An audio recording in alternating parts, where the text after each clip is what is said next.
ദിവ്യ, നമ്മുടെ ഷെക്കീൻ ന്യൂസിൻ്റെ special സെഗ്മെൻ്റാണ് by the people. പൊതുജനങ്ങളുടെ ഒരു പ്രതികരണം. അത് ഇനി അതിലേക്ക് പോകേണ്ട ഒരു സമയമാണ്. ബൈ ദ പീപ്പിൾ, പൊതുജനം പ്രതികരിക്കുന്നു.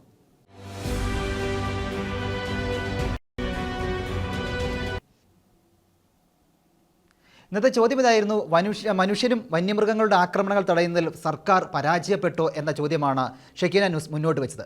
നിരവധി ആളുകളാണ് ഈ വിഷയത്തിൽ പ്രതികരണവുമായി എത്തിയത്. തിരഞ്ഞെടുത്ത പ്രതികരണങ്ങൾ നമുക്കൊന്ന് കാണാം.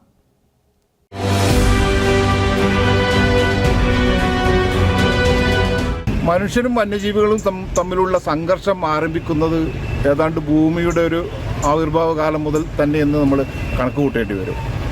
കാരണം മനുഷ്യൻ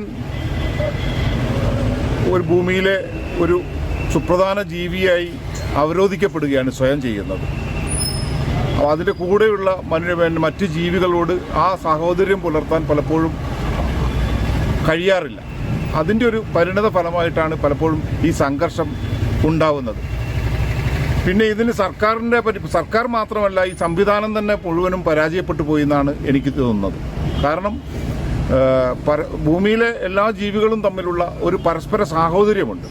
ആ സാഹോദര്യത്തിൻ്റെ തകർച്ച കൂടിയാണ് യഥാർത്ഥത്തിൽ ഈ പറയുന്ന സംഘർഷത്തിന് കാരണം.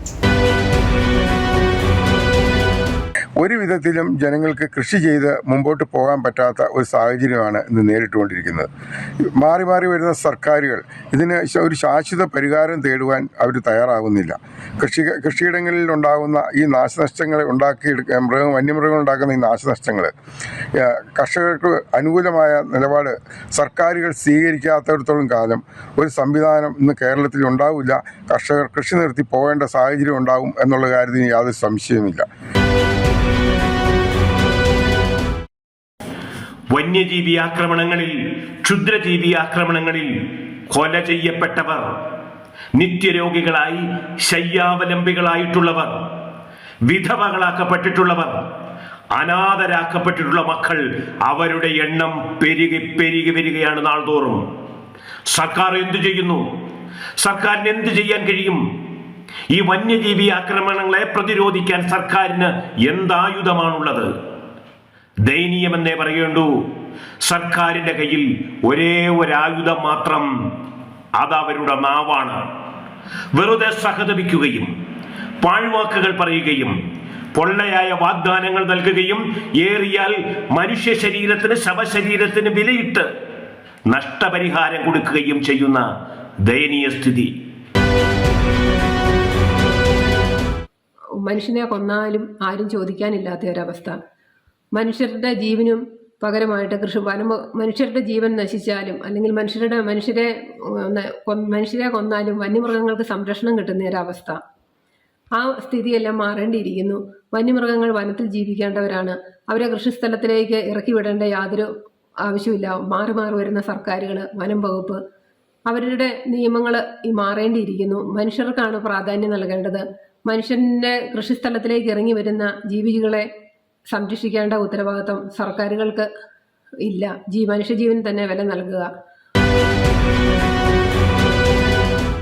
വനഭൂമി സംരക്ഷിക്കാൻ ബാധ്യതപ്പെട്ട സർക്കാർ റവന്യൂ ഭൂമിയും സംരക്ഷിക്കാനുള്ള ബാധ്യതയുണ്ട്. CHR പോലെയുള്ള മേഖലകൾ ഇന്ന് വനമാണെന്ന് പറഞ്ഞുകൊണ്ട് ഫോറസ്റ്റ് ഡിപ്പാർട്ട്മെൻറ്റ് അവകാശവാദം ഉന്നയിക്കുമ്പോൾ അതിന് കൃത്യമായ വിവരങ്ങൾ കൊടുത്തുകൊണ്ട് അത് വനമല്ല എന്ന് തീരുമാനിക്കാനുള്ള, അത് കോടതിയെ ബോധ്യപ്പെടുത്താനുള്ള നിലപാട് സർക്കാർ സ്വീകരിക്കേണ്ടതാണ്. വന്യമൃഗങ്ങളിൽ നിന്ന് ജനങ്ങളെ രക്ഷിക്കാനുള്ള ബാധ്യത സർക്കാർ ഏറ്റെടുക്കണം.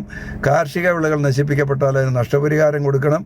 വനങ്ങൾക്ക് വേണ്ടിയാണ് ഇന്ന് സർക്കാർ എന്നുള്ള നിലപാട് തിരുത്താൻ കേരള സർക്കാർ തയ്യാറാകണം. കേരള സംസ്ഥാനത്ത് നിലവിൽ വന്യമൃഗങ്ങളുടെ അതിശല്യം മൂലം സാധാരണക്കാർക്കും കർഷകർക്കും വ്യാപാരികൾക്കും ഈ ഭൂമിയിൽ ജീവിക്കാൻ പറ്റാത്ത അവസ്ഥയാണ് സംജാതമായിരിക്കുന്നത്. മാറി വരുന്ന കേന്ദ്ര സംസ്ഥാന സർക്കാരുകൾ ഇതിനെതിരെ യാതൊരു നടപടിയും സ്വീകരിക്കുന്നില്ല എന്നത് പ്രതിഷേധാർഹമായ കാര്യങ്ങളാണ്. എന്തുകൊണ്ടെന്നാൽ ജനങ്ങളെ സംരക്ഷിക്കാൻ ബാധ്യസ്ഥരായ ജനാധിപത്യ രീതിയിൽ തെരഞ്ഞെടുത്ത സർക്കാരുകൾ ജനങ്ങളുടെ ജീവനും സ്വത്തിനും സംരക്ഷണം നൽകാതെ വന്യമൃഗങ്ങളെ സംരക്ഷിക്കുന്നതിൽ വളരെ സംശയാസ്പദമായ കാര്യങ്ങളാണ് ഞങ്ങൾക്ക് സാധാരണക്കാരായ ജനങ്ങൾക്ക് പറയുവാനുള്ളത്. ഞങ്ങൾക്ക് ബലമായ സംശയമുണ്ട്. സംസ്ഥാനം ഭരിക്കുന്ന ഗവൺമെന്റും കേന്ദ്രം ഭരിക്കുന്ന ഗവൺമെന്റും വിദേശ UNDP ഫണ്ട് നേടുന്നതിന് വേണ്ടി ഇടുക്കി ജില്ലയെ ഒരു വനമാക്കി മാറ്റി ഇവിടെ മനുഷ്യവാസം അസാധ്യമാക്കുന്നതിനുള്ള കുൽസിത നീക്കങ്ങളാണ് ഈ വനം വകുപ്പിന്റെ ഭാഗത്തു നിന്നുണ്ടാകുന്നത് എന്ന് ഇടുക്കിയിലെ ജനങ്ങൾ സംശയിക്കുന്നുണ്ട്. സർക്കാർ തലത്തിലും ഡിപ്പാർട്ട്മെന്റ് തലത്തിലും ഇതിനൊരു പരിഹാര നടപടികൾക്ക് പരാതി പറഞ്ഞാലും വേണ്ടത്ര നടപടികളോ അതുപോലെ തന്നെ വേണ്ടത്ര അതിന്റെ സജഷനോ ഒന്നും ഉണ്ടാകാത്ത സ്ഥിതിയിലേക്ക് മാറിക്കൊണ്ടിരിക്കുകയാണ്. ഇതിനെപ്പറ്റി ഇതൊരു പരാതി പറയണം, ആരോട് പരാതി പറയും എന്നുള്ള ഒരു കൺഫ്യൂഷൻ. വന്യമൃഗങ്ങളെ എന്തെങ്കിലും ചെയ്യുകയോ അല്ലെങ്കിൽ അത് വ്യാപകമായിട്ടുള്ള ഒരു കുറ്റമായിട്ട് അത് മാറുമ്പോൾ ആ മൃഗങ്ങളെ തുരത്താനോ നമുക്ക് പേടിയും ഭയം കൂടിയും ഉടലെടുക്കുകയാണ്. വന്യമൃഗശല്യം പരിഹരിക്കുന്നതിൽ സർക്കാർ പരാജയമാണ് എന്നതാണ് എൻ്റെ വ്യക്തിപരമായിട്ടുള്ള അഭിപ്രായം. നമ്മുടെ നാട് ദിവസം തോറും വന്യമൃഗശല്യം കൂടിക്കൂടി വരികയാണ്. പന്നി, ആന, കാട്ടുപോത്ത് അതുപോലെയുള്ള മൃഗങ്ങളുടെ ശല്യങ്ങൾ നമ്മുടെ നാടുകളിൽ വർദ്ധിച്ചു വരികയാണ്. ആയതിലേക്ക് നാട്ടുകാരുടെ സഹായം എത്രയും പെട്ടെന്ന് സർക്കാർ ഏറ്റെടുത്തുകൊണ്ട് ഇതിന് വേണ്ട നിയമ നടപടികൾ സ്വീകരിച്ചിട്ട് നമ്മുടെ നാട്ടുകാർക്ക് ഇതിൽ നിന്നൊരു മോചനം നേടിത്തരണമെന്ന് നാട്ടുകാരുടെ പേരിൽ അപേക്ഷിക്കുകയാണ്.